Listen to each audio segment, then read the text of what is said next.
السلام علیکم ورحمۃ اللہ وبرکاتہ۔ الحمدللہ رب العالمین والصلاة والسلام علی سید الانبیاء والمرسلین، اما بعد، اعوذ باللہ من الشیطان الرجیم، بسم اللہ الرحمن الرحیم۔ والصابرین فی البأساء والضراء وحین البأس اولئک الذین صدقوا واولئک هم المتقون۔ صدق اللہ العظیم۔ رب اشرح لی صدری ویسر لی امری واحلل عقدۃ من لسانی یفقہوا قولی۔ رب یسر ولا تعسر وتمم بالخیر، رب اغفر وارحم وانت خیر الراحمین، آمین یا رب العالمین۔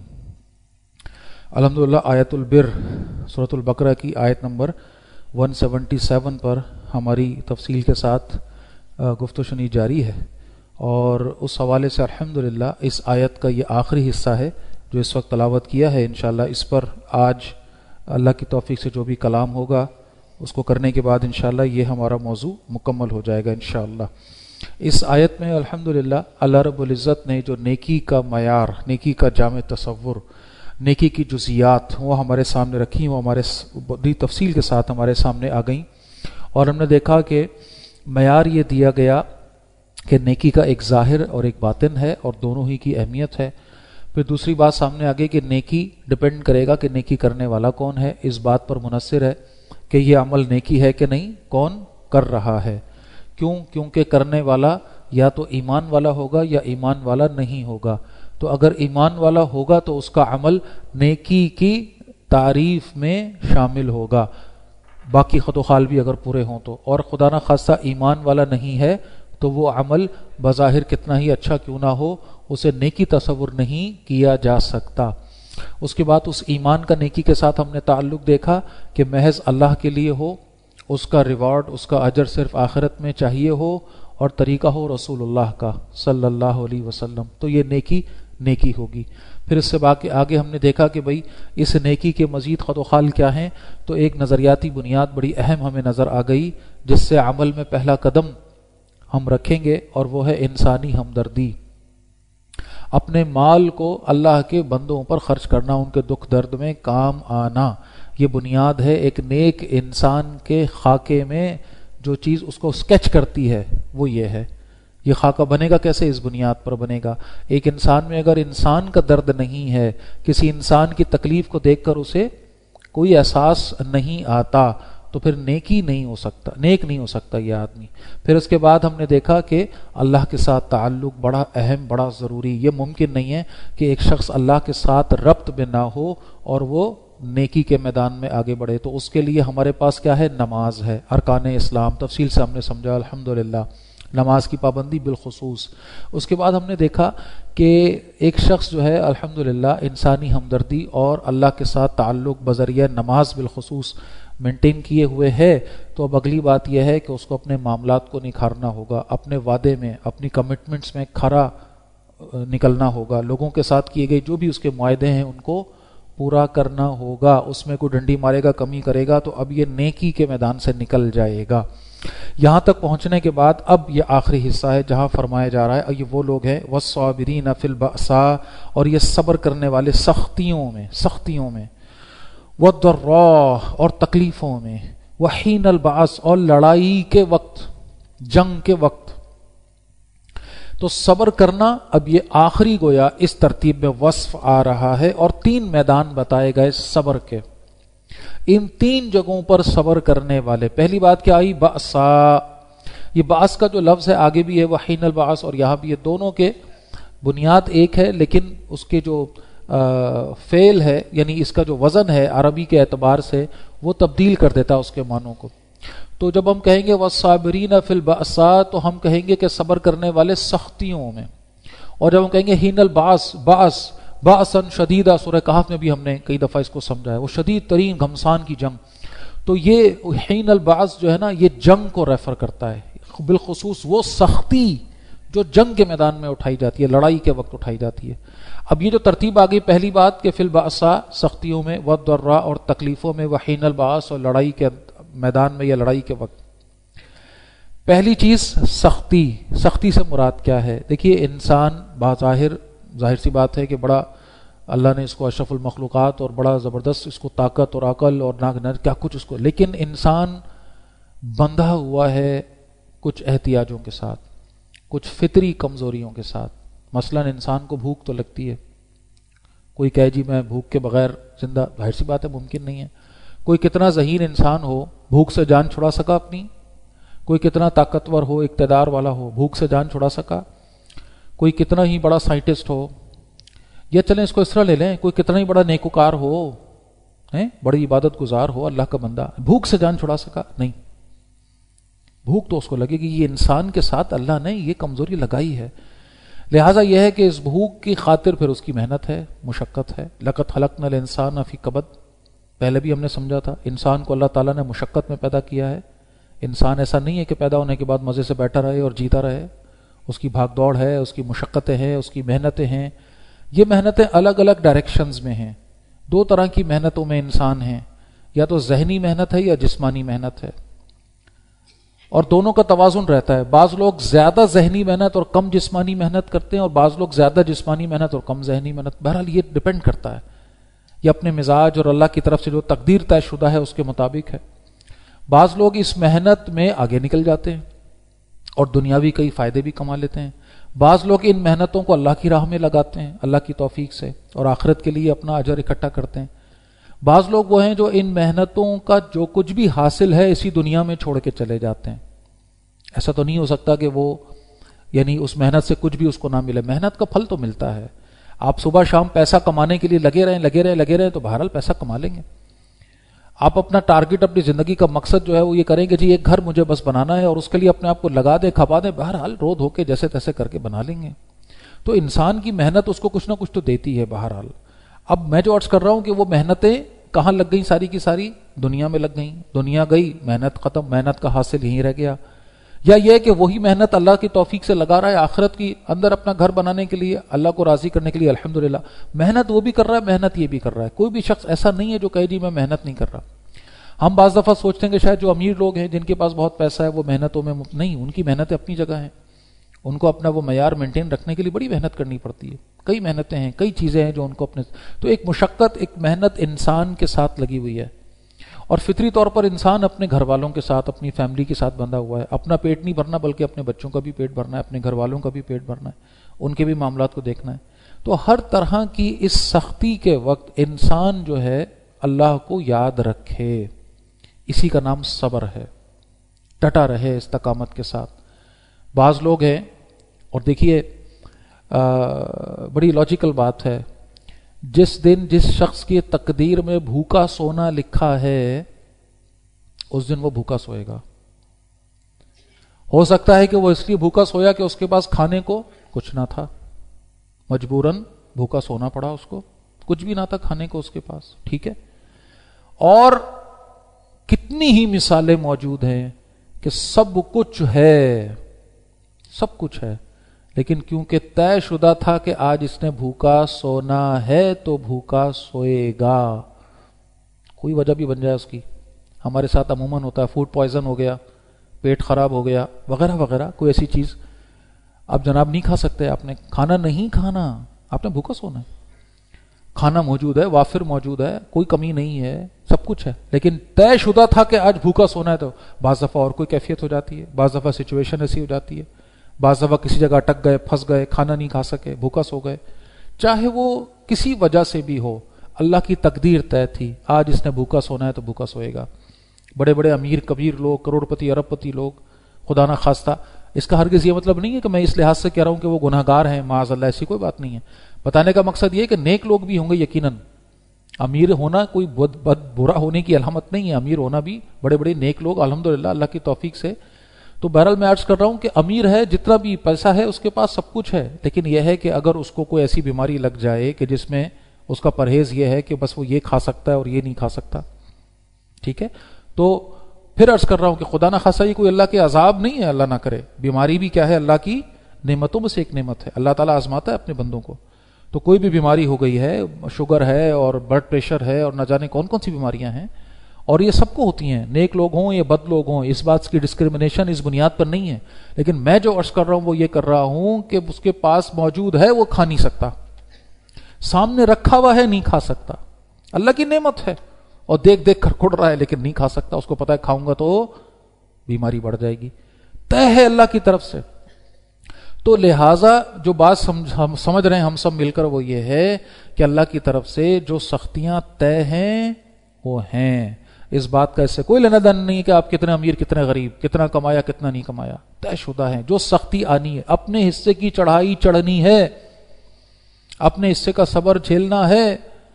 اب اس میں دو ایٹیٹیوڈ ہیں، ایک یہ ہے کہ چاہے وہ معاش کی وجہ سے بھوکا سو گیا، نہیں کما سکا، اتنا غریب تھا کہ اس کے پاس تھا نہیں، یا یہ کہ بڑے جتنا بھی امیر ہو لیکن کسی بیماری کی وجہ سے بھوکا سونا پڑا، دونوں صورتوں میں بھوکا سویا ہے اور اپنے اللہ کے اس فیصلے پر راضی ہے، اپنے ایمان میں ڈٹا ہوا ہے، کوئی بات نہیں، ایک دن بھوکا سو گیا تو کیا ہو گیا، آج بیمار ہو گیا مہینے میں ایک دن تو کون سی قیامت آ گئی، 29 دن تو صحت مند تھا، کھا پی رہا تھا، آج اللہ نے اگر یہ آزمائش دے دی بیماری کی صورت میں تو کون سی قیامت، کون سی مصیبت آ گئی، بھوکا سونا ہے، ٹھیک ہے، یہ تو طے ہے، اللہ کی طرف سے ہے، اب ڈٹا رہے، ایمان میں پیچھے نہ ہٹے، اور اس کے بعد بہرحال یہ ہے کہ ان سختیوں کے اندر اپنے اللہ کو یاد رکھے، صبر کا دامن اپنے ہاتھ سے نہ چھوڑنے دے۔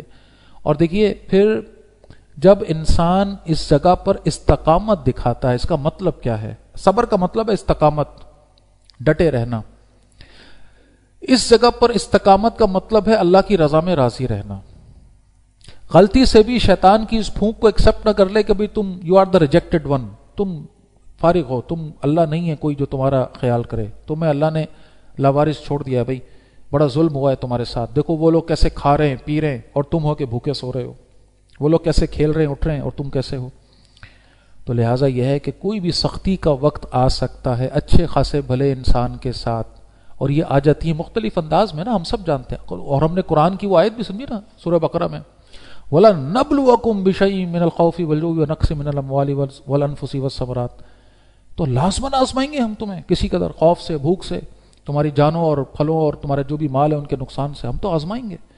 تو یہ آزمائش، یہ چیلنج انسان کی زندگی میں آتا رہے گا اور اس کو ان آزمائشوں میں، ان چیلنجز میں پورا اترنا ہے، اسی کا نام ہے صبر، اسی کا نام ہے استقامت، اللہ پر ایمان میں کمی نہ آنے پائے، اللہ کی تقدیر پر راضی رہے۔ تو لہٰذا اس کا پہلا حصہ کیا آ گیا کہ سختیوں میں صبر کر رہا ہے، بالخصوص اس میں معاشی جو کیفیات ہیں انسان کی، کمی ہے، ٹھیک ہے پورا نہیں ہو پا رہا، ضرورت پوری نہیں ہو پا رہی، کوئی بات نہیں، اللہ کی طرف سے جو طے شدہ ہے الحمدللہ اس میں کوئی مسئلہ نہیں ہے۔ اور پھر وَالضَّرَّاء، اور پھر تکلیفیں ہیں۔ دیکھیے ابھی میں نے آپ کو مثال دی، دونوں باتوں میں فرق کیا ہے، ایک ہے بیماری کی وجہ سے بھوکا رہنا، یہ تو پیچھے والی مثال آ گئی، ایک اس بیماری کی تکلیف بھی تو ہے نا، یہ جو بیماری کی تکلیف ہے، یہ جو ایڈیشنل اس کے اوپر آئی ہے، یہ ضراء، یہ تکلیف ہے، اب سر کا درد ہو، پیٹ کا درد ہو، جسم کا درد ہو، اور کوئی بیماری کی وجہ سے تکلیف ہے، کوئی بھی تکلیف ہو سکتی ہے، چوٹ لگ گئی ہے، اس چوٹ کا درد ہے، تکلیف ہے، اب انسان کیا کرے گا اس میں، روئے گا، چلائے گا۔ تو ایک ہے فطری طور پر تکلیف کا اظہار، وہ تو انسان کرے گا، لیکن یہ ہے کہ اس میں خدا نہ خواستہ کوئی شکوہ اس کے منہ سے نہ نکل جائے، اور یہ ہمارے منہ سے نکل جاتا ہے، اور ہم کہہ بیٹھتے ہیں کہ یار میں ہی بچاؤں، میرے ساتھ ہی ایسا کیوں ہوا، میں ہی کیوں اس مصیبت سے گزرا۔ اور یہ دکھ ہے جو انسان کے مختلف انداز میں اس کے پاس آتے ہیں۔ اب ایک بیماری ہے اپنی ہے، اس بیماری کے دکھ اور تکلیف کو بندہ جھیلتا ہے، ایک بیماری جو گھر والوں کے ساتھ، اولاد کے ساتھ، اب جتنے باپ یہاں بیٹھے ہیں، مائیں سن رہی ہوں گی بعد میں، بچے کو تکلیف ہو تو کیا کیفیت ہوتی ہے انسان کی، وہ بچہ تو پتہ نہیں اس تکلیف میں مبتلا ہوتا بھی نہیں ہوتا، سائنس آج تک اس بات کا پتہ بھی نہیں لگا پائی، یہ چھوٹا بچہ چیخ چیخ کے رو رہا ہے، ہم کہہ رہے ہیں اس کو بڑی تکلیف ہو رہی ہے، اللہ جانے اس کو تکلیف ہو بھی رہی کہ نہیں ہو رہی، ٹھیک ہے، یہ بھی پوری ایک تھیوری ہے نا۔ اصل تکلیف کس کو ہو رہی ہے، ماں باپ کو ہو رہی ہے، چیخ وہ رہا ہے، درد ان کے ہو رہا ہے، تکلیف ان کو ہو رہی ہے، راتوں کی ان کی نیندیں خراب ہو رہی ہیں، یہ لگے ہوئے ہیں اس کے ساتھ، آنسو ان کے بہ رہے ہیں۔ تو کہنے کا مطلب یہ کہ یہ دکھ ہے اپنی جگہ، یہ بھی کیا ہے، آزمائش کی ایک صورت ہے۔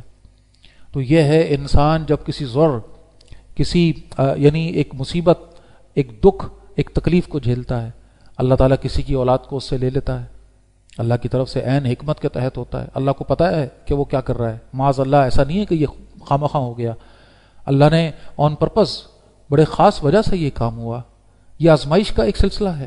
اس آزمائش میں یا تو یہ ہے کہ وہ جو بھی بندہ اگر تو صبر کرے گا، شرط یہ ہے صبر کرے گا، اگر تو صبر، وہ حدیث ذہن میں لے آئیے کہ اللہ کے نبی صلی اللہ علیہ وسلم وہ پوری مفہوم میں عرض کر رہا ہوں اس بات کا کہ کسی کے اگر اللہ تعالیٰ نے بچے لے لیے 3 تو اس کے لیے اللہ تعالیٰ جنت واجب کریں گے، 2 تو ہاں اور 1 تو ہاں، کہ ایک بچہ بھی کسی کا چلا گیا. اب صحابہ پوچھ رہے ہیں نا کہ کسی کا ایک، اللہ کے نبی کرے ہاں ہاں ہاں ہاں، اور پھر کیا فرمایا؟ اللہ اکبر.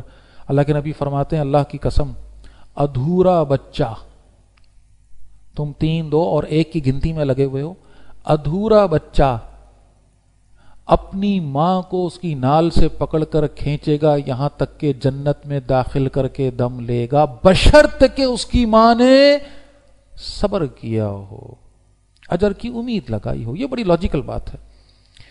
ادھورا بچہ اب سب سمجھتے ہیں کیا مطلب ہے اس کا. بچہ پیدا بھی نہیں ہوا، اس کی تشکیل مکمل نہیں ہو پائی، اللہ نے بہرحال ماں نے تکلیف جھیلی 2 مہینے 3 مہینے 4 مہینے 5 جو بھی اس نے جھیلی، اور اس کے بعد اللہ نے اس بچے کو لے لیا اس سے، ادھورا بچہ. صبر اس نے اگر کیا اپنی ان تکلیفوں کو جو اس نے جھیلی اللہ کی خاطر، کوئی بات نہیں، اللہ کی جو مرضی تھی، اللہ کی جو مرضی تھی، دل بھی روئے گا، آنکھ سے آنسو بھی نکلیں گے، وہ کوئی مسئلہ نہیں ہے، لیکن یہ کہ زبان وہی کہے گی. کیا فرمایا اللہ کے نبی نے؟ زبان وہ کہے گی جو اللہ کو پسند ہو، جو اللہ کو ناپسند نہ ہو. تو زبان سے یہی نکلا کہ انا للہ و انا الیہ راجعون، اللہ ہی کے لیے تھا، اللہ کے پاس چلا گیا، بس بات ختم ہو گئی، اس میں کوئی قیامت نہیں آ گئی. بلکہ جو اللہ کے بندے اللہ کا قرب پا جاتے ہیں وہ تو ان تکلیفوں اور ان نعمتوں کے چھن جانے پر اللہ کا شکر ادا کرتے ہیں کہ یا اللہ تو نے ہمارے لیے آخرت میں اس کے لیے ہمیں فضل کر دیا، اور یہ جو نعمت دنیا سے ہم سے لیا آخرت میں ہمارے لیے محفوظ کر دیا. اصل شے تو آخرت ہے، دنیا تو نہیں ہے. اور اللہ کے نیک بندے تو دنیا میں آنے والی نعمتوں کو دیکھ کر گھبرا رہے ہوتے ہیں، اور کیسی کیسی مثالیں موجود ہیں. حضرت عبد الرحمن بن عوف رضی اللہ تعالیٰ عنہ، اللہ نے اتنا نوازا، اور ان کے بارے میں تو واقعتاً کہا جاتا ہے وہ ان لوگوں میں سے تھے کہ مٹی کو ہاتھ لگائیں تو سونا بن جائے. اللہ نے ایسی برکت ان کے ہاتھ میں رکھی تھی، ایسی تجارت وہ کرتے تھے، ایسا اللہ نے ان کو ایکسپرٹ کیا تھا اس زمانے میں کہ آج کے ملینئر اور بلینئر بھی کیا ہوں گے ان کے سامنے. کہ جب ان کا قافلہ آتا تھا تجارت کا واپس سامان لے کر تو مدینے کی سرزمین ایسے ہلتی تھی، اور اس ارتعاش سے پتہ چل جاتا تھا کہ عبد الرحمن جو ہے رضی اللہ تعالیٰ عنہ ان کا قافلہ واپس پلٹ رہا ہے. اور کیا یعنی کیفیت تھی کہ ایک موقع پہ آ کے اماں عائشہ رضی اللہ تعالیٰ عنہ کے پاس حاضری دی ہے، اور یہ آیت جو ہے وہ تذکرے میں آئی ہے کہ اللہ کے لیے جو ہے وہ انفاق دینا ہے، اللہ کی خاطر دینا ہے، اور کہا کہ میں اپنا پورا یہ قافلہ جس کے ارتعاش سے مدینے کی زمین ہل رہی ہے میں اللہ کی راہ میں دیتا ہوں. تو اور اللہ جتنا وہ دے رہے ہیں اللہ اور نواز رہے ہیں اور نواز رہے ہیں اور نواز رہے ہیں. اور ان کا معاملہ کیا ہے؟ یہ روتے تھے، یہ روتے تھے، یہ فخر نہیں جتاتے تھے، یہ روب نہیں جماتے تھے کہ دیکھو کہ میں جہاں ہاتھ ڈالتا ہوں مجھے وہاں فائدے اور نہ جانے. نہیں، وہ روتے تھے، تڑپتے تھے. کیوں بھائی کیوں رو رہے ہیں؟ اتنا فضل اللہ نے کیا ہے، اتنا آپ کو اللہ تعالیٰ نے زبردست جو ہے وہ تاجر بنا دیا، اتنا آپ مال دولت جتنا آپ خرچ کرتے ہیں اللہ اور آپ کو دے دیتا ہے. رونے کی وجہ کیا ہے؟ اور وہ کہتے تھے کہ ڈر یہ ہے کہ اللہ نے کہیں مجھے دنیا میں نہ نپٹا دیا ہو، کل قیامت کے دن یہ مقدمہ نہ ہو جائے کہ بھی تو نے جو نیکی کی تھی دنیا میں دے تو دی تجھے اتنا سب کچھ، اب تیرے پاس یہاں کچھ نہیں ہے. اللہ اکبر. یہ ان کا رونے کا وجہ، یہ ان کے تڑپنے کی وجہ تھی. تو اللہ کے بندے جب ایمان کی روشنی پاتے ہیں تو ان کے لیے تکلیفوں کا، سختیوں کا مطلب کچھ اور ہو جاتا ہے، پھر وہ اس کے اندر اپنے اللہ کی رضا ڈھونڈ رہے ہوتے ہیں. یہ ہے صبر کی بہترین شکل، صبر کی بہترین مثال، کہ ایک شخص تکلیف میں ہے اور وہ کہے کہ یا اللہ تیرا شکر ہے، تو نے مجھے اس قابل سمجھا ہے. ہاں، تکلیف مانگنا نہیں ہے، اللہ کے نبی نے سختی سے منع فرمایا. اس کا یہ مطلب نہیں ہے کہ بندہ کہ یا اللہ مجھے بیمار کر دے، مجھے تکلیف میں ڈال دے، مجھے نقصان، نہ معاذ اللہ. اللہ سے تو فضل مانگنا ہے، کیونکہ اللہ سے تکلیف مانگیں گے تو یہ ایک زاویے سے توہین ہو جائے گی، معاذ اللہ. یعنی اللہ تکلیف میں ڈالے گا تو ہی اجر دے گا؟ معاذ اللہ، بالکل نہیں. اللہ تعالیٰ جس کو جتنا چاہے اجر عطا فرمائے، تو اللہ تعالیٰ دے کر بھی آزماتا ہے، لے کر بھی آزماتا ہے. تو اللہ سے ہم دعا کریں کہ یا اللہ ہمیشہ دینے والے ہاتھوں میں رکھ، اللہ تعالیٰ کسی کا محتاج نہ کر. اللہ تعالیٰ ہمیں اپنے پیٹ کے لیے اور اپنی جو بھی دنیاوی تکلیفوں کے لیے ایسا نہ کیفیت میں لے جائے کہ ہم کسی اور کے محتاج ہوں اور ہمیں یہ تکلیف اور یہ صبر جھیلنا پڑے. اللہ سے ہم اچھا مانگیں، فضل مانگیں، صحت مانگیں، سب کچھ مانگیں.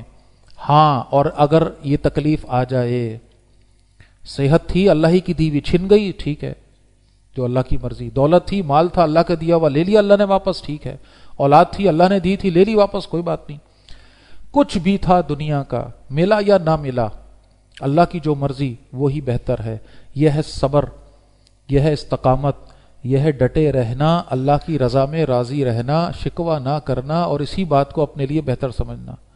اور اس کے ساتھ جڑی ہوئی شے ہے توکل، اللہ پر توکل، بھروسہ، اللہ کے فیصلوں پر راضی رہنا، یہ توکل ہے. پہلے بھی میں نے ایک دفعہ مثال دی تھی نا کہ وہ معاملہ ہوا کہ بھئی وہ نوجوان آ کے کہتا ہے کہ بھئی یہ بائک میری چوری ہو گئی، اور بھئی میں نے تو اللہ کے رسول صلی اللہ علیہ وسلم کے حکم کے مطابق اونٹ کا پاؤں باندھا تھا. کیا مطلب؟ بائک کو لاک تو کیا تھا بھائی. حدیث آ گئی نا ذہن میں کہ جب صحابی آئے اور پوچھا اللہ کے نبی نے اونٹ تو کہا جی اللہ کے توکل چھوڑا ہوں. نہ جاؤ اس کا پیر باندھو پھر اللہ پہ توکل کرو. تو اسباب پورے اختیار کرو اور توکل اللہ پہ چھوڑ دو، اللہ پہ بس. تو بھئی میں نے تو بائک لاک کی پھر بھی چوری ہو گئی، تو یہ کیا بات ہوئی؟ اس کو چوری نہیں ہونا چاہیے تھا. تو اس کو کہا اللہ کے بندے توکل کو سمجھ لے. توکل کا مطلب یہ نہیں ہے کہ تم بائک لاک کر کے آ گئے تو اب بس بائک چوری ہی نہیں ہوگی. تم کہو جی میں اللہ پہ توکل کر کے بیٹھا ہوں اب میرا کوئی نقصان نہ. توکل کا مطلب یہ ہے کہ اگر تمہاری بائک چوری ہوئی ہے تو اسی میں تمہارے لیے بہتری ہے، اسی میں تمہارے لیے خیر ہے. اگر یہ چوری نہ ہوتی تو تمہیں زیادہ بڑا نقصان ہوتا. تو جو نقصان ہوا ہے اسی میں خیر ہے اللہ کی طرف سے، یہ یقین اللہ ہمیں عطا فرما دے. اسے کہتے ہیں توکل، اسے کہتے ہیں صبر کی وہ کیفیت جو مطلوب ہے. تو یہ ہے جناب علی والصابرین فی البأساء والضراء، سختیوں میں تکلیفوں میں صبر کرنے والے، ڈٹے رہنے والے، استقامت دکھانے والے، اللہ پہ توکل کرنے والے، اللہ کی رضا میں اللہ کی تقدیر پر راضی رہنے والے، شکوہ نہ کرنے والے. اور تیسری کیفیت کیا ہے؟ وحین البعث، عین لڑائی کے وقت. اب دیکھیے یہ بڑی عجیب، اس آیت کا اختتام عجیب کیفیت میں ہو رہا ہے. ایک ایسی شخص، ایسی پرسنالٹی کو تصور تو کیجئے جس کا آغاز ہی اس بات سے ہوا تھا کہ ایمان لانے کے بعد کام کیا کر رہا ہے؟ اپنا مال خرچ کر رہا ہے اللہ کے بندوں پہ. انسانی ہمدردی کو ہم نے بنیاد بنایا تھا. اس نیک شخص کے کریکٹر کو، اس کے کردار کو جو پانی دیا گیا ہے وہ کیا ہے؟ انسانی ہمدردی، انسان کے ساتھ محبت. اور اب آ جائیے کہاں پر؟ سب سے بڑی شخصیت اور سب سے بڑا اسوہ اور سب سے بڑا میرے اور آپ کے لیے آئیڈیل کون؟ رسول اللہ صلی اللہ علیہ وسلم. اللہ تعالیٰ نے نبوت کی زندگی کتنی عطا فرمائی؟ 23 سال کم و بیش. اور غیر نبوت سے پہلے کی زندگی کتنی عطا فرمائی؟ 40 سال. 23 سال کا جو حاصل ہے وہ تو الحمدللہ ہمارے سامنے ہے جو کچھ ہے. وہ جو 40 سال میں بنیاد، وہ شخصیت، وہ کردار جو ڈیولپ ہوا ہے، جس کو ایک ایسے معاشرے میں، جس معاشرے میں کوئی اصول، کوئی ضابط نہیں ہے کسی جگہ پر بھی، اور وہ معاشرہ بھی مجبور ہو کر کہتا ہے کہ الصادق الامین. یہ ہے وہ کردار.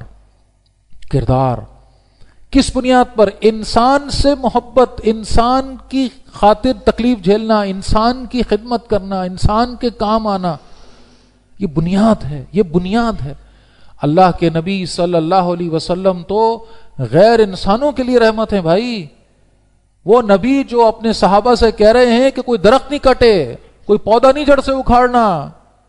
وہ نبی جو ایک جانور پر رحم کرنے کی بنیاد پر جنت کی بشارت دے رہے ہیں انسانوں کو. ٹھیک ہے؟ اور پھر واپس اپنے موضوع پر آئیے اور دونوں باتوں کو ملا لیجئے. ایک ایسا شخص جس کی بنیاد میں، جس کی کھاد میں ہم کہہ رہے ہیں کہ انسان سے محبت ہے کہ جو ڈالی گئی، وہ لڑائی کے میدان میں کیا کر رہا ہے؟ وہ جنگ کے میدان میں کیا کر رہا ہے؟ وحین البعث، قرآن کہہ رہا ہے، آیت کہہ رہی ہے، لڑائی کے وقت، جنگ کے وقت. او بھائی پیچھے ہم پڑھ کر آ رہے ہیں، اپنا مال دے رہا ہے لوگوں کو، لوگوں کی تکلیفیں دور کر رہا ہے، لوگوں کے کام آ رہا ہے. یہ بندہ لڑائی کرنے کیوں کھڑا ہو گیا؟ یہ جنگ کرنے کس چکر میں آ گیا بھائی؟ ہمارے ہاں تصور کیا ہے؟ تصور یہ ہے کہ بس یہ شریف آدمی، نیک آدمی، بس اس کو دبائے جاؤ، اور یہ تو دینے کے لیے ہے، بس لوگوں کے کام آ رہا ہے. وہ کنسپٹ جو دنیا نے ڈیولپ کیے. اور رسول اللہ صلی اللہ علیہ وسلم پر معاذ اللہ جو تنقیدیں کی ہیں مستشرقین نے، وہ انہی بنیادوں پر کی ہیں. آپ دیکھیں وہ کہتے ہیں بھئی مکے کی زندگی میں تو ہمیں نظر آتا ہے کہ ایک نبی کی زندگی ہے، اور وہ آیت ہے قرآن کی ادفع باللتی ہی احسن، برائی کا جواب بھلائی سے دو. لیکن مدینے کی زندگی میں ہمیں کچھ اور ہی رخ نظر آتا ہے. وہاں تلوار ہے، وہاں نیزہ ہے، وہاں جنگ ہے. وہاں عدل کے نفاذ کے لیے عدل کے دشمنوں کا سر کاٹنا یہ نظر آتا ہے. تو ان دونوں باتوں میں مطابقت کیا ہے؟ بڑی سمپل ہے، اور وہ یہ ہے کہ مقصد سامنے ہو. مقصد اللہ کی بڑائی، اللہ کی ربوبیت کا نفاذ، اللہ کے رب ہونے کا اعلان.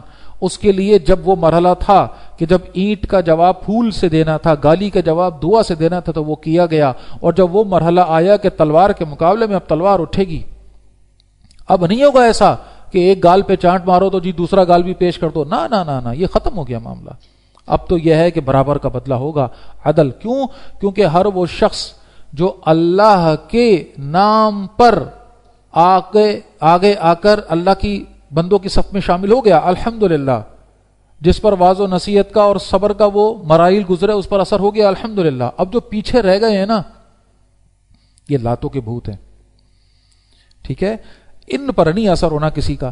ابو جہل نے کتنا سنا قرآن اللہ کے نبی سے صلی اللہ علیہ وسلم، ذرا تصور تو کریں. ابو لہب نے کتنا سنا ہوگا.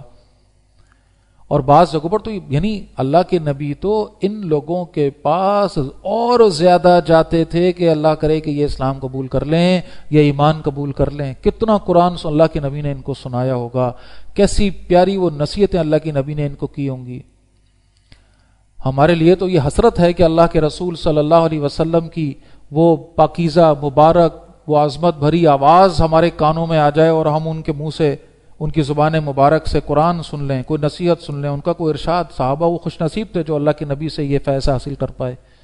لیکن ذرا سوچیے تو صحیح کہ وہیں اس معاشرے میں وہ سب کافر، وہ بد کردار لوگ جو ڈٹے رہے اپنے کفر پر اللہ کے نبی سے قرآن سننے کے باوجود.